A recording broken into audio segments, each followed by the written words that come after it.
नमस्कार दोस्तों। आज आपके सामने ईस्टर्न बॉडी वेस्टर्न माइंड अनुडिया जुड़े द्वारा पुस्तक लिखित दूसरे अध्याय की अगली कड़ी के साथ आपके साथ उपस्थित हूँ। आइए दोस्तों, इसको हम बड़े ध्यान से सुनते और समझते हैं। संतुलन भावनात्मक वातावरण। रेबेका एक बच्ची थी जब उसके माता पिता तलाक ले रहे थे। यह उसके परिवार में एक गुस्से और दर्द भरा समय था।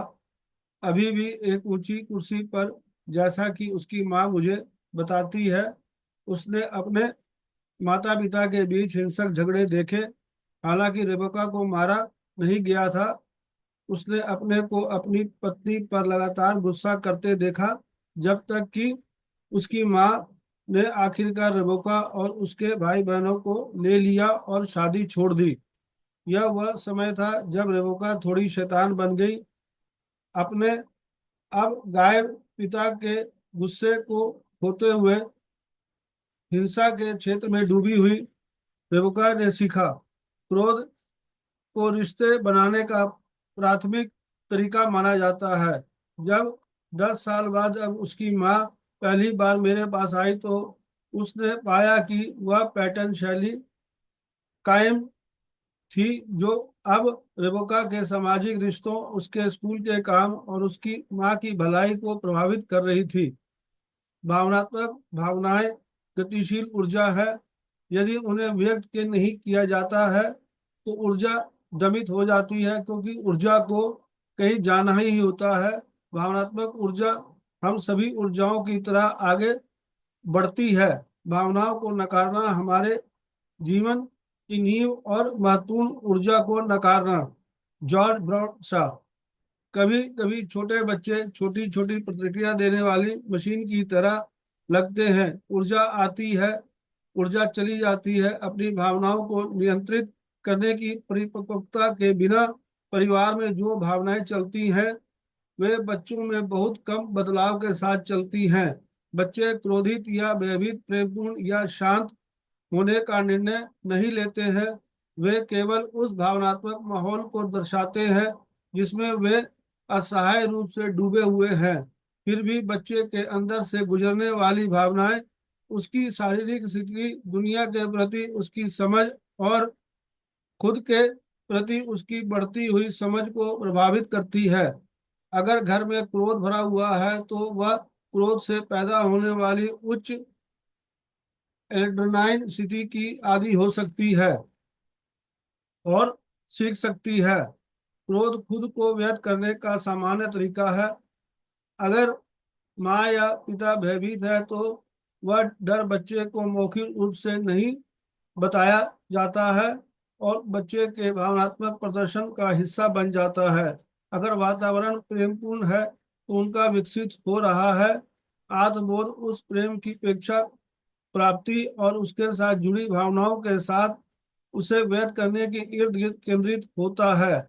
यह वह चरण है जहां बच्चा अपनी पहचान का वह हिस्सा विकसित करता है जो चक्र 2 से जुड़ा होता है।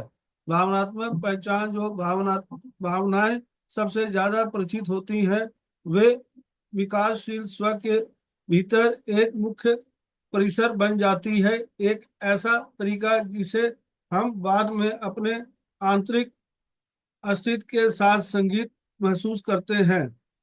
यदि क्रोध वह भावनात्मक क्षेत्र है जो उसे घेरता है तो बच्चा उस क्रोध के साथ पहचान करना सीखता है और उसके साथ चलने वाली जैव रासायनिक स्थिति को वहन करता है।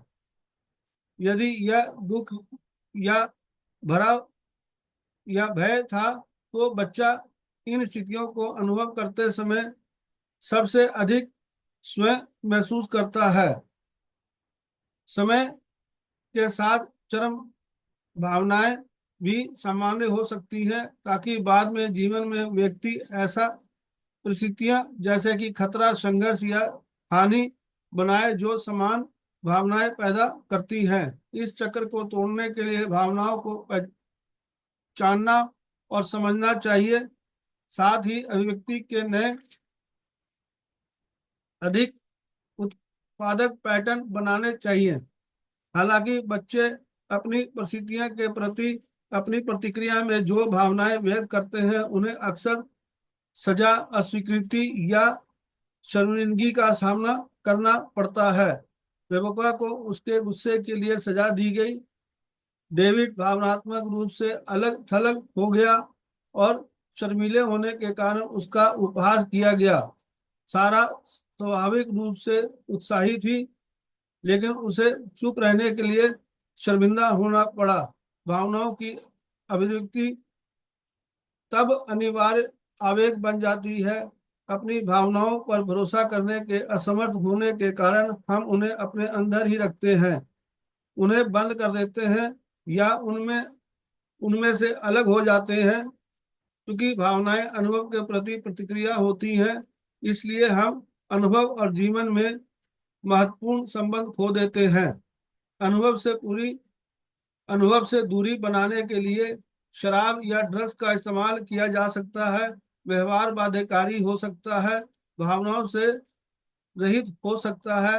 एक अपमानजनक माता पिता बच्चे के दर्द को महसूस करने के में असमर्थ होता है, क्योंकि हमारी भावनाएं संवेदना में इतनी डूबी हुई होती हैं। उन्हें रोकने के लिए हमें अपने शरीर की संवेदनाओं को कम करना पड़ता है और इस तरह हमारी जीवंतता भी कम हो जाती है। भावनाएं बच्चे की पहली भाषा होती है, जो शरीर की सहन प्रतिक्रियाओं के माध्यम से बोली जाती है।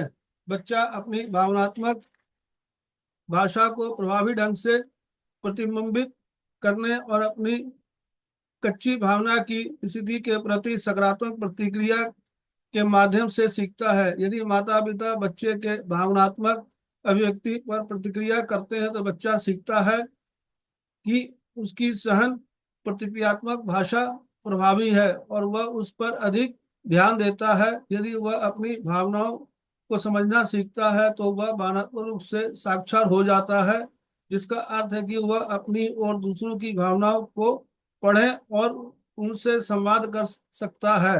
भावनाएं तब अर्थ में विकसित हो सकती हैं, यानी चक्रों के माध्यम से परिपक्व होती हैं। सहानुभूति भावनात्मक साक्षरता को बढ़ावा देती है। प्रभावी मिररिंग से बच्चे को अपनी सहज भावनाओं के प्रति चेतना को जोड़ने में मदद मिलती है। वह सीखती है कि एक निश्चित आंतरिक स्थिति को क्रोध कहा जाता है, जबकि अन्य भावनाओं को उदासी या भय कहा जा सकता है। इस तरह वह अपनी भावनाओं को अधिक परिपक्व तरीके से व्यक्त करना सीखती है। जब जानी उदास दिखता है तो उसकी माँ कहती है, ओ तुम आज उदास दिख रहे हो, क्या बात है। इनसे उसे अपनी भावनाओं को नाम देना, उन्हें पढ़ना और बाद में अभिनय करने के बजाय भाषा के माध्यम से उन्हें व्यक्त करना सीखता है। दोस्तों, ये अध्याय यहीं तक। कल फिर इसकी अगली कड़ी लेके आपके साथ उपस्थित होगा। धन्यवाद। Thank you.